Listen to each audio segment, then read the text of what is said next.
Здравствуйте, Вячеслав. Когда и где можно будет увидеть ваши работы в Москве? Через месяц стартует выставка в коробке. Это Автозаводская, 18, Ривьера, второй этаж. И там 7 погонных метров, на которых мои работы будут висеть. В том числе и там будет «Часовщик», моя новая работа. И другие новые, которые недавно написаны. Юзер Бом-Бом. У вас дома есть работы других художников? Думаю, постеры Фешина. Да, действительно, мне мой коллекционер знакомый подарил очень хорошего качества постеры Фешина.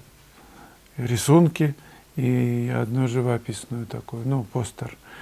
Но потом написал меня акварелью портретную, я его никак не повешу. Работа очень дорога мне. У меня, продолжает юзер, только работы моего учителя, и они мне как маяк и вечный упрек.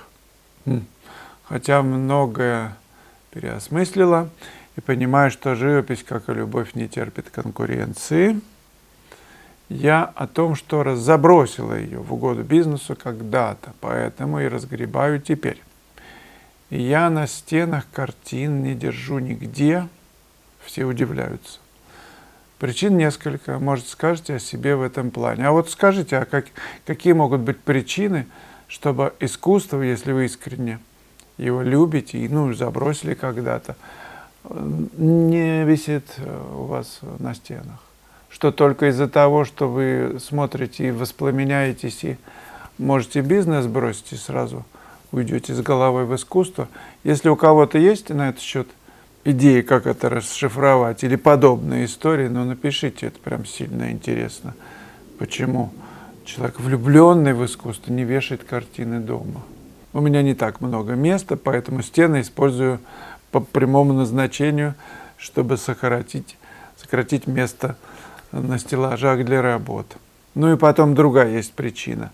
Я все время смотрю с пристрастием, снимаю, дописываю, переписываю. Есть такая страсть. Могли бы вы поместить сюда ссылку на перьевую ручку? В Telegram не нашла. А также можно узнать, какие чернила использовать для нее, помимо картриджей. Чернила обычные, которые есть у нас. Я взял картридж, вынул, когда он сносился, сдох чернилами. Взял шприц и задул туда из обычного пузырька чернильного. Все работает замечательно. Ссылку под видео прям размещу, если она пройдет. Или под вашим вопросом каким-нибудь к этому видео. Можно и без всякой ссылки. Наберите перьевая ручка для каллиграфии. Все, 6 миллиметров, там сразу выскочит. Я вчера ходил на наброски с этой ручкой и с акварелью. И в конце ролика покажу мои эксперименты на эту тему. Акварель чудесным образом сочетается с этим замечательным изобретением. И еще раз напомню, что сейчас в моей школе акция действует 50% на уроки по наброскам и по портрету. Я бы даже не сказал, что это наброски, это изучение, это рисунки, короткие рисунки с изучением конструкции формы, сложной формы в пространстве. Человеческая форма самая сложная. Поэтому на ее основе, изучая, как нарисовать эту самую сложную форму, уж простым мы нарисуем-то легко. Поэтому обратите внимание на эти уроки, которые сейчас можно купить за полцены. Друзья, я подготовил к выпуску 3-й урок по наброскам карандашом «Обнаженная модель». Фигура в движении. Это очень интересно и важно. Фактически я объясняю, показываю структуру, как мыслит, как видит художник, когда рисует сложный ракурс. Вы увидите и сможете прочувствовать 2 позы, сложные позы.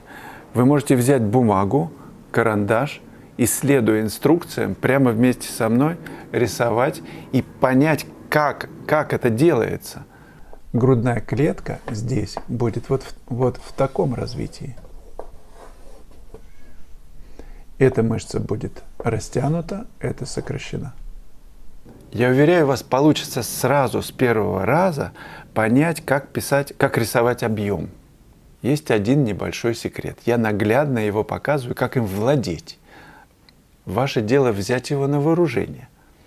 Главное, чтобы не была большая голова или большие кисти рук. Очень внимательно следить за соразмерностью, за пропорциями. Вы знаете, рисунок – это основа живописи, им нужно владеть в совершенстве, к чему вас призываю. Почему обнаженное тело? Потому что сложное. Потому что, научившись рисовать эти сложные объемы, мы можем научиться рисовать все, что угодно. Присоединяйтесь к нашей команде рисовальщиков. 3-й урок, ссылки под каждым видео. Те, кто хочет вживую заниматься на моих классах, напомню, что сейчас идет набор на класс в Провансе во Франции, где мы будем работать со 2 по 7 июля. Информация полностью на сайте, там же можно записаться на класс.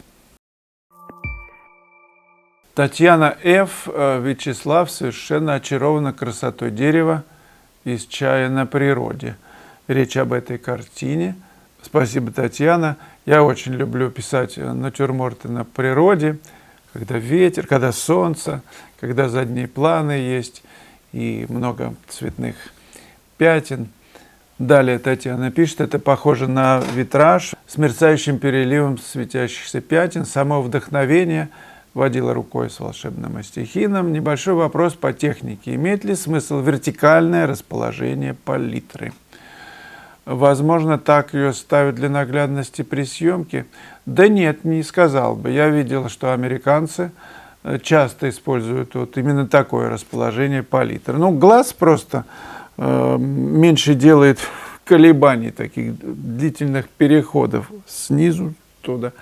А так быстрее сравнивать. Взмах внимания вниз на палитру, которая вертикально стоит, и тут же на холст. На мотив. Тун-тун-тун. То есть скученность такого лицезрения происходит. Наверное, это удобно. Но мне важно, чтобы иногда хочется, чтобы жидкая была краска, ну, она будет течь, а так на горизонтальной все-таки есть возможность как-то, ну, привычно мне замешивать, вот мастихином приятнее работать. Нет, я не хочу переходить на вертикальную палитру, но вы можете попробовать как эксперимент, и может вам понравится, тогда расскажите. КВЗ. Вячеслав, расскажите про начало и законченность картины в 2 словах. Но если в 2, то для меня важно, чтобы был процесс. И показать в картине процесс ее создания. Неразрешимая практически задача. Но опыт показывает, что в какой-то недосказанности, в каких-то местах, я не знаю, может быть во всей работе, какой-то этюдности, которая мне очень нравится, показано, что работа еще продолжается.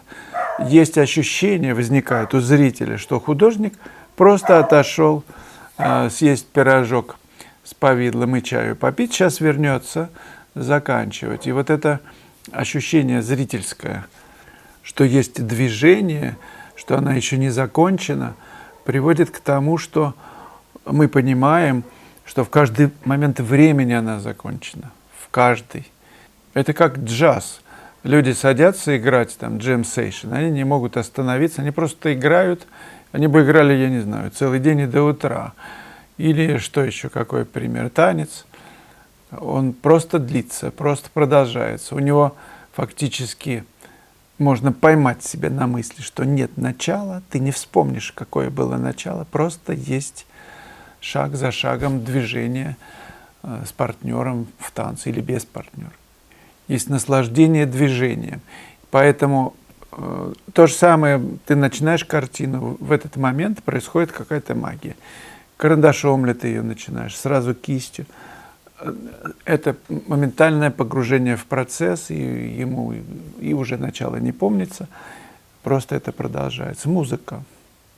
Льется и льется, но напишите, как у вас, мы еще об этом обязательно поговорим, потому что тема такая красивая, живая. И бывает так, что ты берешь просто картину, которая, я не знаю, 20 лет стоит в углу, и вот ты понимаешь, что сейчас момент, когда ты знаешь, как ее закончить. Но она таким образом может, ну, там, через несколько, не знаю, движений кисти быть закончена, потом еще раз может быть переписана. Поэтому опять движение.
Не забывайте подписываться на канал, нажимайте кнопку «Нравится», если нравится, делитесь с друзьями моими видео, задавайте вопросы, комментируйте. После этого ролика предлагаю посмотреть еще одно кино, называется «Талант». Там я вживую пишу модель, я думаю, будет интересно.